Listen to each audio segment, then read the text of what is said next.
Chaque jour, Charles et Carole vous présentent la leçon de l'école du sabbat.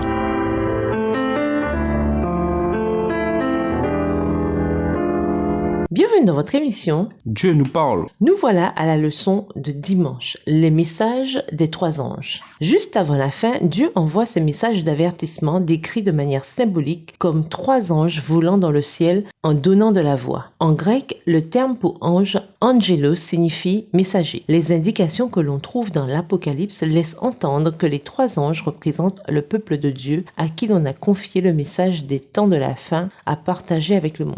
Lisons Apocalypse 14, verset 6 et Matthieu 24, verset 14. Le message du premier ange est qualifié d'évangile éternel. Apocalypse 14, verset 6. Qu'est-ce que le fait de décrire cette proclamation comme l'évangile éternel nous indique sur le contenu et l'objectif du message du premier ange? Pourquoi ce message est-il central dans tout ce que nous croyons? Apocalypse 14, verset 6. Je vis un autre ange qui volait par le milieu du ciel, ayant un évangile éternel pour l'annoncer aux habitants de la terre, à toute nation, à toute tribu, à toute langue et à tout peuple. Matthieu 24, verset 14. Cette bonne nouvelle du royaume sera prêchée dans le monde entier pour servir de témoignage à toutes les nations. Alors viendra la fin. Ce premier message des temps de la fin est la proclamation de l'évangile dans le cadre de l'heure du jugement de Dieu qui est venu pour le monde. L'évangile est la bonne nouvelle sur Dieu qui sauve les êtres humains sur la base de la foi en Jésus-Christ et de son œuvre en leur faveur. L'évangile est éternel car Dieu ne change jamais. Son plan fut mis en place dès avant notre existence. 2 Timothée 1, le verset 9.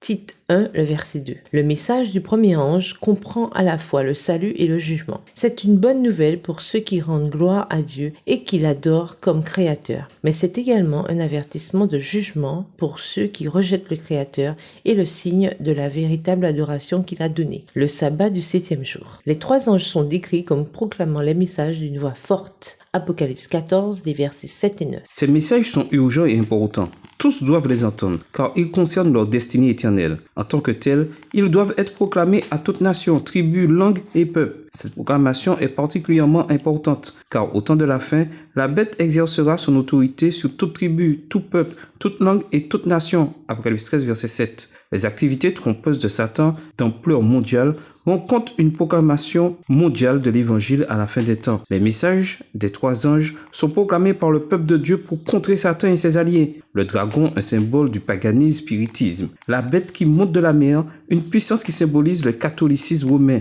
Et la bête semblable à un agneau ou faux prophète, représentant le protestantisme apostat aux États-Unis. Apocalypse 13. Satan se sert de ses puissances eschatologiques jusqu'au moment du 6e fléau. Apocalypse 16, versets 13 et 14. Ainsi, le monde se voit présenter 2 messages rivaux, chacun ayant l'objectif de gagner l'allégeance des habitants de la terre. En tant qu'adventistes du 7e jour, nous sommes appelés à atteindre le monde avec les vérités eschatologiques contenues dans le message des 3 anges. Que faites-vous pour contribuer à cela? Que pourriez-vous faire de plus? Et nous vous laissons avec cette question de réflexion. Qu'est-ce qui pourrait vous empêcher de vouloir mener votre vie en tant que démonstration de l'évangile éternel devant le monde? Au revoir. Et à demain si Dieu veut.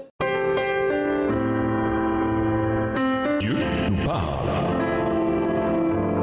Chaque jour, Charles et Carole vous présentent la leçon de l'école du sabbat.